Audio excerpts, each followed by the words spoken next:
welcome to our episode on the Surrogate Buzz. I am Rebecca Deegan, Lead Client Services Director, and I have with me Allie. Welcome, Allie. She is our Surrogate Journey Coordinator. She's a jack of all trades around here. So welcome, Allie. Thank you. Today we're going to be talking about what intended parents and surrogates should be asking when matching. So that could include when you're reviewing each other's profiles. That could also include whenever you're meeting on a match call. So just some tips and tricks essentially to kind of make your journey a little bit easier, maybe give you some ideas.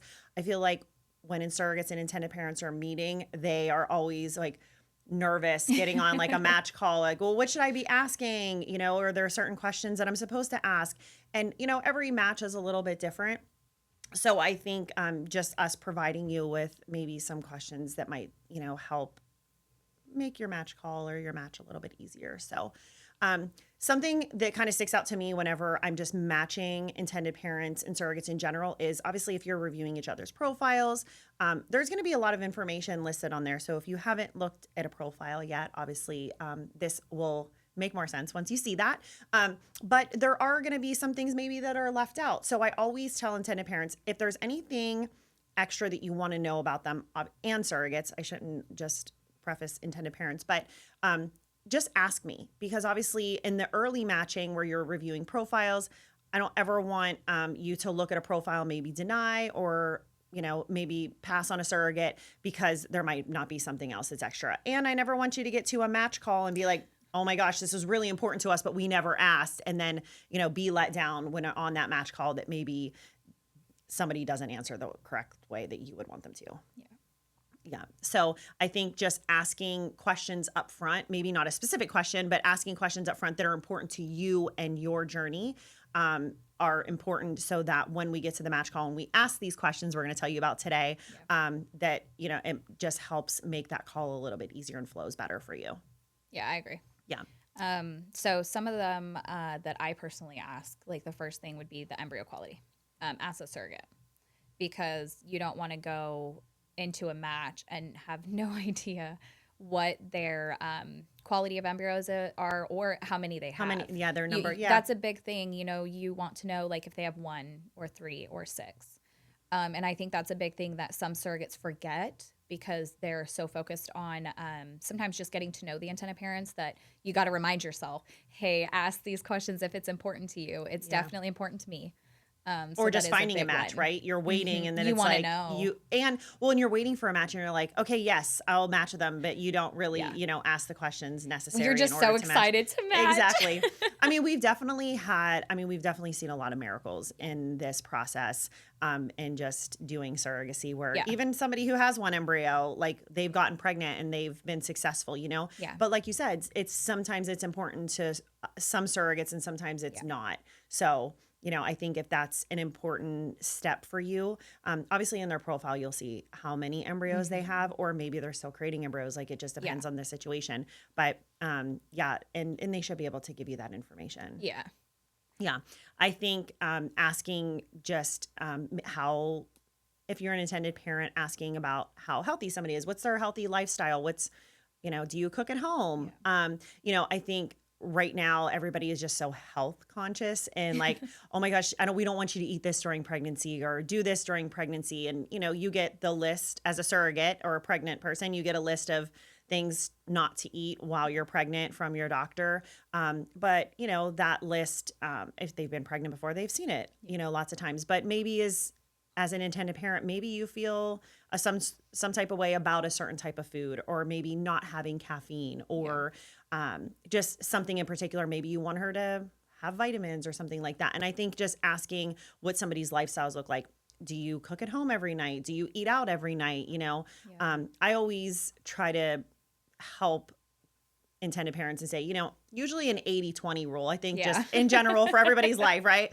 I know I try to follow like 80-20, like if 80% of the time I'm eating healthy, 20% of the time, you know, I'm having maybe, you know, splurging or, you know, whatnot. And I think that's a good tool to use because as we've talked about in other episodes of the podcast, the control situation is really hard. So like you're not going to be with them every single day watching Yeah. and controlling what they eat. But I think if you know somebody's lifestyle and you know what their typical day to day looks like in Yeah. regards to their diet, most people are pretty much creatures of habit. You Yeah, like eat they your stay same to it. things. Yeah.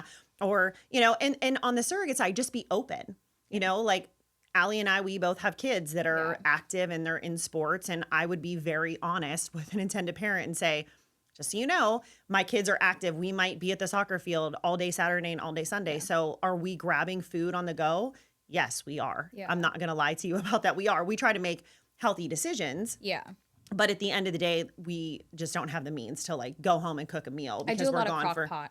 Yeah, we do that. We do that too. We do that during the week You because have to. the nights are busy too after Yeah. work, But that's that 80-20. We're like, okay, Yeah. for the 5 days, 6 days, I'm cooking at home and I'm eating fairly healthy, Yeah. but there might be that day or two. So when Yeah. intended parents are, as a surrogate, if the intended parents are asking you these questions, it's not that they're trying to tell you what to eat or, Yeah. they're really just trying to figure out, okay, number one, are you going to work for me as, are we going to have this, mutual relationship?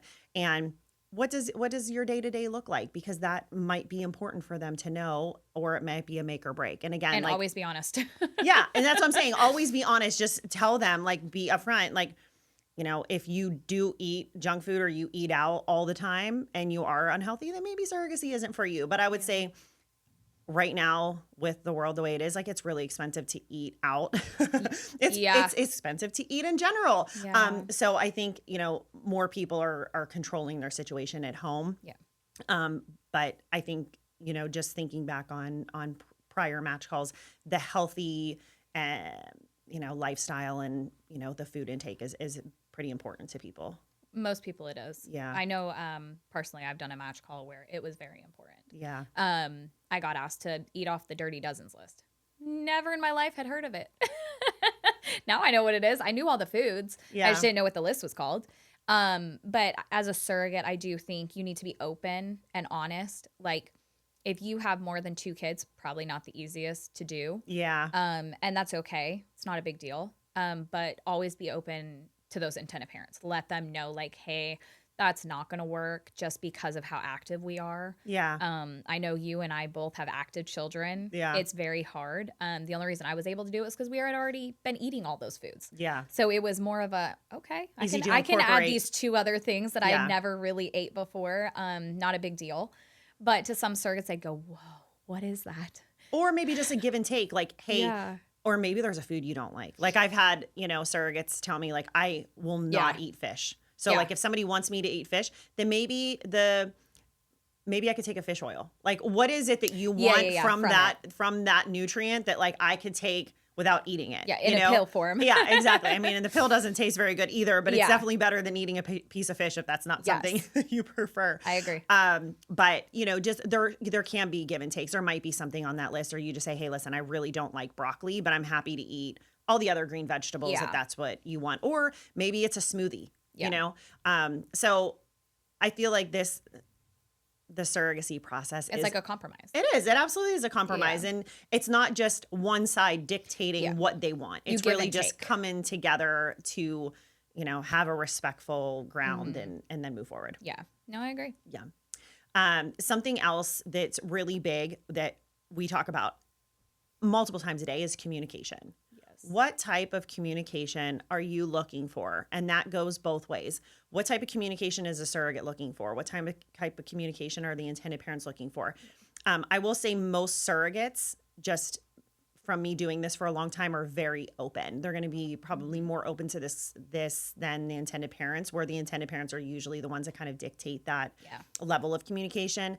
Unless a surrogate has had a prior experience where maybe they didn't have a lot of communication and they want that, extra, or maybe something in their life where they're like, hey, listen, I can't dedicate having this relationship with an intended parent every single day Yeah. or multiple times a day. So I'm looking for something that's a little bit more removed, maybe not a full business transaction, or you have the straight business transaction, which I feel like I don't really see that too much anymore. Most No, it's people are very involved rare. in some aspect. Whether it be once a week or Yeah. But I think just Yeah. being open and honest about kind of, again, what does your life look like as a Yeah. surrogate? Hey, just FYI, I work full time. I have 3 kids. So like, if you call me or text me and I don't get back to you right away, like, please don't stress. Like, I'll definitely get back to you. Yeah. Don't think like I, ran off and I'm not going to move forward. But, there might be times where I cannot talk or I, can't reach you. But for the most part, like, hey, this is the best way of communicating with me. And everything, usually just happens organically. And I think that's where most people are successful, right? Yeah. Like, I would love to have this relationship with you, but I don't need to be a best friend tomorrow. Yeah. And I don't know. I've never met someone and told them I wanted to be their best friend tomorrow. And usually a friendship does happen organically over time. And that's going to be very similar to this situation. We can't expect that you meet one day for an hour or two on a call and be able to, be their best friend tomorrow or trust them or all these things. All these things take time, right? But this process is so expedited that when you do meet a surrogate, you see their profile, you have a conversation with them, and then you move forward. Yeah. So we always want to make sure that, like, from the get-go, when you get your matched email and it has their contact information, just establishing some sort of groundwork of communication where you can just text back and forth, maybe find out about their family. Maybe if you're able to meet up for coffee, meet up for, a meal or meet at the medical screening appointment. I mean, there's so many different ways to like have that connection since most match calls are happening via Zoom. Yeah. So you don't get that touchy-feely where right away. Yeah, exactly. And that makes a difference. Like when I meet somebody in person, it's like, oh my gosh, like I wish we could have met sooner. I wish, we had this more. So I think just laying out kind of what that communication looks like, but know that even if you're requesting something that is very like close, that it's just going to happen naturally over time. Well, they're human. Yeah. You can't expect them to have their phone. Kids get sick. People get sick. Correct. And the same goes for intended parents. You can't expect them to, 24/7 be updated every 5 seconds. So it's kind of like a give and take, like you've said before. I've had intended parents where they're like, hey, once a week, that's all I request. And if we text more often, awesome. Great. And if we can't, it's okay. Just keep us updated if something happens. And so every surrogate that I talk to and intended parent, I'm like, just let it happen naturally. If there's something that you really need to talk to them about, text them. They'll get back probably faster texting than it is calling if they can't answer right then and there. What if they're at a parent-teacher conference? It's so universal now to text. I feel like everybody just texts now. I'm like, are you good with text? Do you have iMessage? Do you want to do WhatsApp? Like, what is the best way? Because it's so quick and easy. Yeah. But there's a downside to that, right? Yes. Because there's no feeling involved. No. So you want to make sure it's not every time. That you do have that like personal touch, because I think if you know someone's personality, like if you're my friend and you're texting me, like I know if you're like upset or if you're, because you just know who they are. Yeah. But I think sometimes in this process, because you just don't know, text or email is so just black or white, you're like, what did she mean by that? Is she upset she or is she mad. this? Yeah. And it's like, okay, let's hold off. Like, let's not jump to conclusions. So so there's, a good and bad to, the texting and emailing thing. But I think just being open to that, like happening, just communicate. Yeah. Let them know if you're going to be busy. Like next week we have finals, or next week my kid's soccer game is 3 days. Exactly. Yeah, no, for sure. And I think there's no real level of over communicating that you could do as a surrogate to like make sure that your intended parents are, in the loop.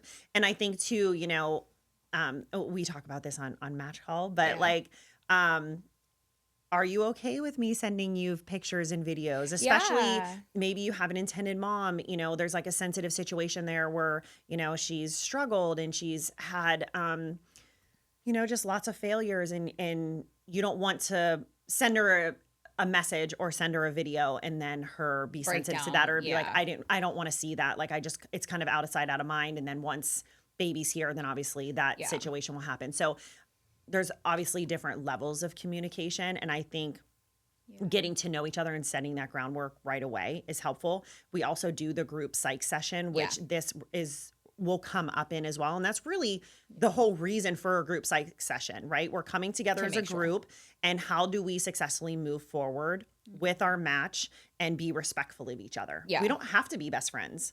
We don't have to even talk after this journey. But during this short period of time in our life, whether it be, 10 months, 12 months, 2 years, we're going to be respectful of each other. We're going to be able to communicate and we're going to all work towards this same goal. And then whatever happens after the baby is born, then that will just happen. Naturally. Yeah. Yeah. And I think, you know, as a surrogate, and I know you feel the same way. Yeah. Like I've never like pushed that upon somebody No. afterwards. And so just know as a surrogate, like your intended parents are going to have a baby.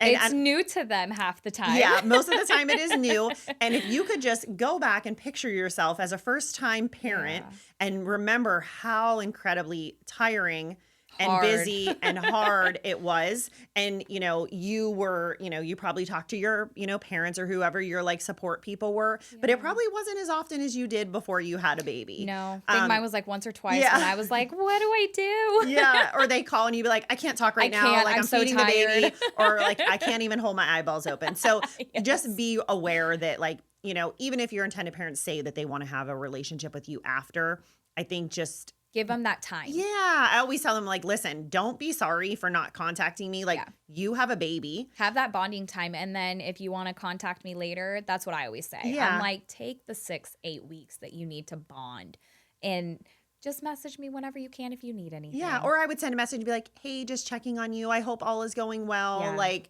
hope baby's good. Yeah, let me know if you need anything, because I was always wanting to like help. Like, if you need anything, like I know this is hard. You're a first-time parent, and nobody prepares you for being a first-time parent in regards to like the hard things, right? It's like you're having a baby, it's so exciting, blah blah. I'm like, why didn't anybody tell me how hard this was? But I feel like it's the same when they have a toddler and then a newborn. Oh yeah. I feel like that's even 10 times harder sometimes because they're having to wrangle this one over here. Well, they have this one over here and they're new to it. They were new to this one.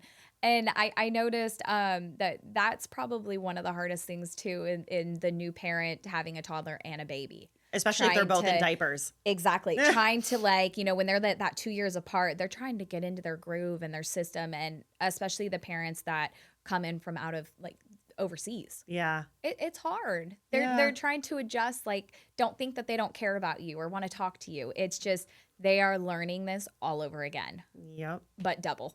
Yeah, exactly.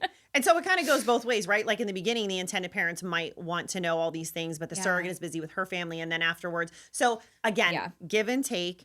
Always just be respectful, but just being open and upfront and honest about kind of what that communication looks like for you will definitely help the journey, just so everybody is aware. Yeah, I agree. That's a big thing. Communication is probably the top. It really is. And if you're not on the same, it is not going to happen. Yeah. And again, I would say the majority of people that we work with just want this natural thing to happen, right? However that looks. Yeah. And so, but, you know, I think just saying like, hey, we'd really like to, you know, talk to you this many times, like you said, every week or whatnot. But I think just laying the ground rules, again, it can change, but communication is the sole basis of this entire surrogacy journey. And if the communication is there, that's when other things lack and break down. Yeah. So we want to make sure that is always just, you know, first and foremost in the journey. Yeah. Tell them what you want. Tell them what you don't want. If it's too much, if it's too little, you know, and like with my intended parents that I personally went through, I would always just give them that option. Yeah. If they wanted to contact me, if they had any questions at any time, don't hesitate. If I can get back to you, you know, I will. If it'll take me a couple days because, you know, something's happening, I'll text you and let you know. Like, hey, kids are sick. I might be a little slow, you know, because you got one over here, one over there. It's hard. But I always just say, be honest and open. Don't leave them in the dark because otherwise they have no idea what's going on and they just think you're ignoring them. Yeah. And the same with intended parents. Just tell your surrogates. If you're busy, you're going on a work trip, you're going here, you're going there, just be honest with them. You're not going to be available.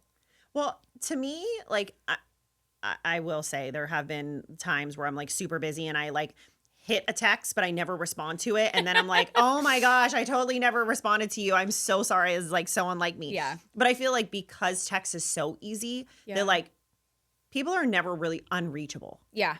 So I feel like even just sending like a text and being like, hey, sorry, I'm really busy. I'll get back to you later. Yeah. Like that's acceptable. You know what I mean? Because at least you've acknowledged and sent. Again, like. I think it's just, it comes down to a respect thing. You respect them enough to be like, hey, I'm really busy. I don't even care if it's 8 hours later. Yeah. Just at least let me know, you know, like, hey, I promise I will get back to you. It's just I am in the middle of like a crisis right now. Or like location of where everybody's located. Like you have an intended parent that's in Australia and you're in California. Like you're looking at an 18-hour difference of communication. So it's like there is that, you have to find kind of like that good Middle spot ground. during the day. Otherwise, like somebody's sleeping and whatnot. Yeah. So those things are a little bit easier because of the time frame. But I feel like if you're like just, in the same time zone or with a couple of hours, like you should be able to reach each other. So yeah. But I feel like I could go on and on about communication. But yeah, like definitely like, and let the agency know as a surrogate and intended parent, because if you are looking for something more business transaction, which again doesn't happen very often, we want to make sure that the other party is very, very aware of that situation, because that's essentially little to none. Yeah, that's a make or break. Like I never would want a surrogate to get into a situation and say, yeah, I want this great relationship. And you're like, yeah, no, I want a business transaction. Because we try to be very mindful when matching intended parents and surrogates to make sure that it is, something you think that's going to work. Align with. And like if the communication, which is the number one thing on the journey being successful, is already like broken at the beginning, it's not going to happen. Yeah. So, and then the next question, which is obviously controversial and like a downer when it comes to this process, is the termination and reducing side of it. Obviously not a fun topic to talk about, not something that whenever you have your own child that most people have to think about. I think if you're put in a situation, then you might have to think about it. But in the surrogacy process, those are questions we need answered up front, and we need to be very clear and understanding of what each side is willing to do or wanting to do. So if you're coming into the surrogacy process as a surrogate, know that that is something that's going to be asked in the application, and definitely something that we will talk about on the match call. I try to leave it, towards the end and let everybody like have their happy little moment, and they'll be like, sorry, we have to talk about this because this is a big topic. And in the event that this happens, contractually, you're going to sign that you're going to do something. So we want to make sure that you're also verbally agreeing and that you understand what that looks like. Right. So we don't see it happen very often. I would say most people are doing genetic testing on their embryos. So the chance of that happening, I think, are less than about 3%. There are years that we go that we don't see one case where, someone needs to terminate. But if you're that one case, I want to make sure that, everything is listed and very clear. So just know the intended parents, I would say most intended parents that come into this process are going to want to make a medical decision for their child to terminate if the baby has a medical complication. Yeah. Now, medical complication is a very big umbrella. Yes. So what does that look like? Yeah. So I try to have the intended parents put on their profile or talk about it on the match call of like what they would want to terminate for, which sometimes is hard too, because there's so many things like, well, what if this comes up or what if that comes up? Yeah. I would say at the end of the day, the common ground needs to be, as for the surrogate, are you willing to allow intended parents to terminate the pregnancy for a medical reason that they feel that is necessary? Yeah. Is not it's not a decision that's going to come lightly, or that they're going to take they're just going to make quickly. Like they're going to be talking to doctors and understanding the situation. Probably getting multiple opinions. Because, you've heard those cases where, they told us one thing and the baby came out as perfectly healthy. You know what I mean? So I think they try to get as much information as they possibly can to make that decision. Because, again, as a surrogate, if you're listening to this and you're looking into doing this, please know that like an intended parent didn't come into this process and do genetic testing and pay all this money and this time and this energy to terminate a pregnancy that's healthy. That is not at all what. Nor do they want their surrogate to go through that. Correct. Yeah. It's a lot emotionally, physically, it's a lot of money spent. So I agree with you. Like, it is hard, but as a surrogate, you have to know what you're willing to do. Are you willing to put everything in their hands, because it is their baby at the end of the day? But you're going through it. Exactly. So it's like, how do I feel? Yeah. You have to find that middle ground. Like me, when I went through it, and I'm sure same thing with you, you really thought about it. Like, are you willing to put these things, or is there something you're not willing to agree with? Yep. Because some surrogates, they have where, yes, I will terminate if life threatening, my life or the baby's life is at risk, but they're not willing to terminate for anything else. Or you have the other ones, like myself, where it's up to the parents. If the parents have any doctors saying, hey, like baby's not gonna, survive outside the womb, baby has an issue, something's wrong, like really wrong. I understand, and it's not gonna come light. I mean, those parents are probably gonna go through a lot emotionally, having to Of course, yeah. say, yeah, Like I just went through all of this and now I have to give up this yeah. life, like Yep. essentially. Yeah, and it's like, am I making the right decision? Yeah. Like, is what the doctor's giving me the right information? It's in utero. And It's they not may like not can, ever know either. They may not. And that's the sad thing. Yeah. They have to listen to these experts that say they know what's going on. And as a surrogate, what you would have done for your own child may not be what you allow your intended parents to do. Maybe you're like, listen, I don't care what the NIP test says or what this ultrasound says. If that's my destiny, then this is what my child will be. Or, if the baby doesn't live, after, being born, whatever the case may be, what you decide for your own child is different. Here's another situation where I would tell a surrogate, put yourself in their shoes, put yourself in the intended parent's shoes and tell me, if you had no control over being pregnant or making decisions for your child, how would that make you feel? If you wanted to do something for your child, but you couldn't, and your surrogate told you no, how would that make you feel? Like this is very situational. Yeah. Where I think a lot of times surrogates will say, well, I don't want to do that because I would never, do that to my child. Okay. But let's take you out of the equation, other than the fact that you're going to be healthy and safe, right? That is obviously number one. Your health and safety come first and foremost over anything. But let's just take yourself out of the equation that this is not your child. Yeah. Are you able to look and be the intended parent for a minute and say, yes, I would want to make these decisions medically for my child. Yeah. And again, like, I mean, there's so many different factors that come into this, but let's say, in the US, we are fortunate to have good medical care, right? Where if you did deliver a child that did have, some sort of medical complication, the chance of them getting high level of care is very high. Yeah. But what about somebody who lives in a different country? Maybe somebody who doesn't have the ability to have good medical care, and now they have a child who was born that may have lifelong complications that they won't be able to get the care for. Or they're going to have to move just, Correct. to be able to. Yeah, there's so many different factors, and I think we could probably, That's a whole book of conversation. Yeah, we could go through so many different scenarios, but I think at the end of the day, it's really being, again, respectful of the decision of the intended parents. And obviously at the agency, like, we don't want you to be as a surrogate in a situation where you feel uncomfortable. That's not the point. The point is to have realistic conversations and know what you're comfortable doing and what you're comfortable not doing. You also want to know what to expect potentially. Yes. Even though it may not happen, like 1 out of 20 girls could it happen to, but you still want to know. Like, I would want to be aware. Like, I would want you to tell me, hey, this is a potential thing that could happen. This is something you need to really think about. Would you be okay? Would you not be okay with it? Yeah. Like, because you just never know until it's you. Yeah. And I think a lot of surrogates do come into this very mindful of that it's not their baby. They don't want to make the medical decision. They want to allow, intended parents to make that decision.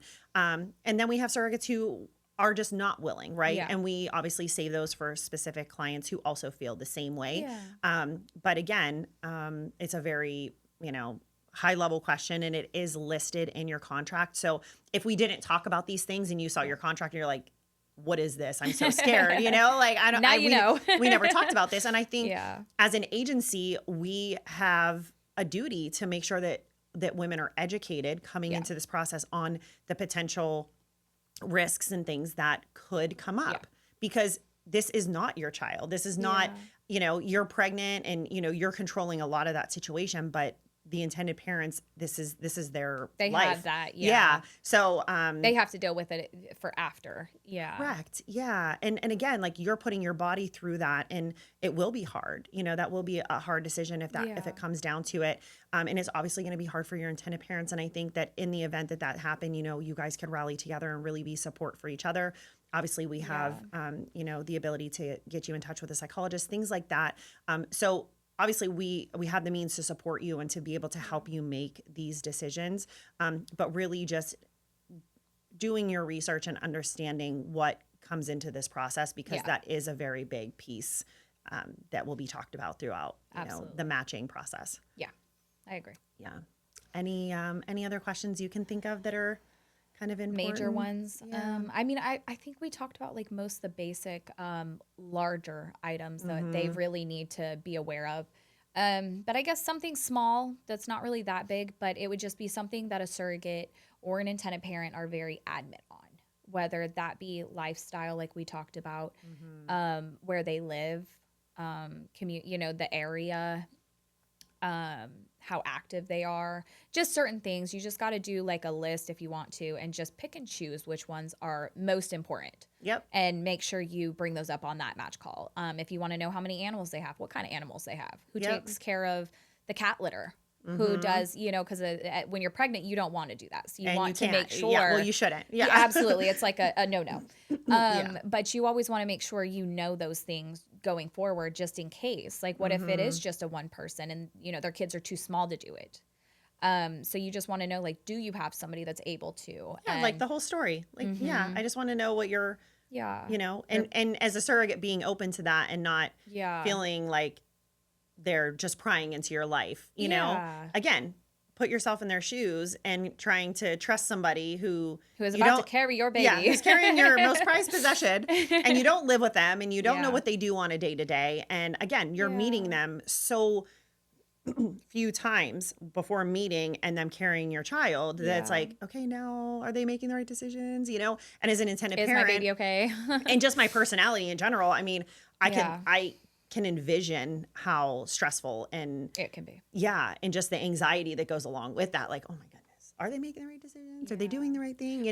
But and then another part of that, like, like you're saying, is the support. Do they have support? What kind of support do they have? Yeah, that's a really big one. Because intended parents, they can, be like, well, are they supportive? Like, cause you can say, oh, I have support. Okay. Well, who is your support? Like, how supportive are they? Is your partner? Have they ever been through a journey with you? What was that like? Yeah. It's just, it's a lot. Or like, who's going to take care of your children? Let's just say that the IVF clinic is not close. Yeah, you go on bed rest. So it's not just the support like, hey, who are you going to be able to call when you're having a bad day? I mean, that's obviously important too. It's the support piece is so big because of if you were to go on bed rest, if you needed to travel for your embryo transfer. I mean, there's so many things. Your kids like also need a parent or somebody to help them. Especially when you're a single parent. Especially when you're a single parent. Yeah, absolutely. So, I feel like the support is really big because, the intended parents can support you, but they're not going to be with you day to day, So just making sure that you have that support. Talk to your partners. Yeah. I mean, this is not just you going through this. This is your whole family. And make sure your partners are on board. Always make sure that, because that I can't stress that enough. That is such a big thing. Because if your partner's not on board, you're not going to have that. We can't move forward. It's not possible, because they have to sign contracts. They have to do blood work. They have to support you in those little areas that you wouldn't normally understand. And so I think some people think that, they'll get on board later on. No, they won't. No. It'll be worse later on for you, your intended parents, because now, money's out. You're out stuff. Like it's a lot. So I can't stress enough, like, intended parents, make sure you ask about who their support is and what support they give. And then surrogates, make sure that your spouse, your significant other, boyfriend, girlfriend, whoever it may be, is fully there for you. Yeah, because you're going to be pregnant, essentially not with their child. Exactly. So like, how are they going to feel? Like, have those real conversations with your partner. Like, I'm going to be pregnant. This is not going to be our baby. So is it going to be like weird if you like, touch my stomach, or, is it going to be weird to see me pregnant, but no, it's not our child? Like, how are you going to handle situations out in the public? Yeah. When people ask you random questions. Oh, how far are you guys? Oh, congratulations. I didn't know you guys were pregnant again. Those are questions that you don't think about, but they're so big. They are, because they're so big. I felt like it depended on my personality that day. Yeah. So like some days I'm like, okay, I'm just gonna be like, oh, I'm 29 weeks with a little boy. Oh, okay, you're having another boy. Yeah, I'm having another boy. Okay, bye. Yeah. And then other times I'm like, okay, I'm feeling passionate about, surrogacy, and I'm okay, like time wise, so I can Yeah. have a conversation, because it obviously snowballs and people are like, what? And obviously uneducated people are like, how are you going to give away your baby? So I think, I think it just depends for Yeah. me. It just depended on like my personality that day. But, you do get questions Yeah. and comments where I think, in your heart, you're doing the right thing. And you're like, this is just normal everyday life for me. I don't know. I'm a surrogate. Like it's, Yeah. no, I've gotten those too, like going into the bathroom. They're like, "Oh, you're so cute. How far are you?" And I'm like, "Oh, yeah, I'm like 25 weeks, I think."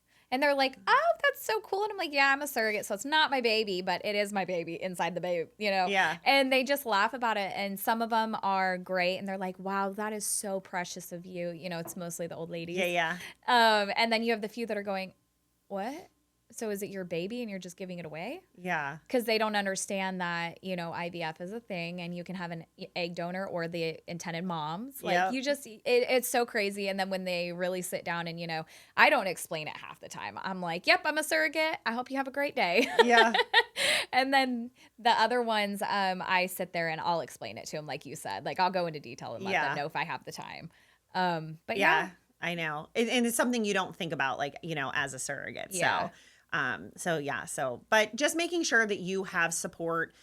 Talk to your family, yes, and, talk to your friends, whoever your support people are. Just have real conversation with them. Just say, hey, because some people's group is a little tighter than others, but just yeah. talk to them to say, hey, this is what I'm looking into doing. If I end up becoming pregnant and I I move need help forward, with like, this, and this. will you be there for me in the case I need to call you in the middle of the night to Yeah, come, help with my kids? Or again, like you mentioned, like yeah, just making sure your partner's on board is so, so huge.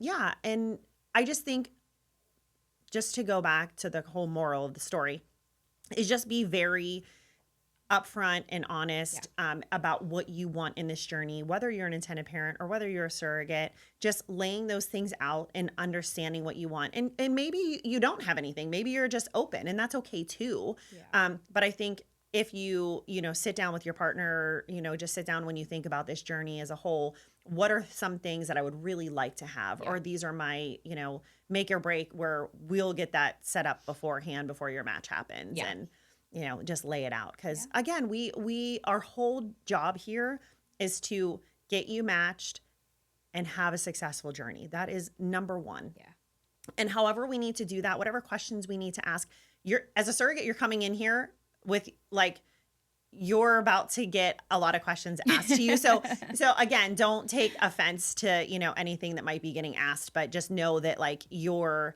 life is going to be very open to yeah, the intended parents, and just know that you will be providing information that might be a little personal, but it's yeah. all for the, Process. yeah, just all for the process and for the better good of the journey. So, Yeah. but thank you so much, Allie, for joining us Thank you. today. It was so good to talk to you and Yes. see you, and be in the flesh, because Yes. Allie and I don't get to be in the flesh all the time. So it's so awesome. Yes. But if you are interested in being a surrogate or an intended parent, definitely check out our website, surrogatealternatives.com. There's an intended parent tab. There's become a surrogate mother tab. You can fill out the online forms. We'll definitely be able to help you. Ask us any questions beforehand. Yeah. And we'll look forward to seeing you on the next episode of the Surrogate Buzz. Hope you all have a wonderful day.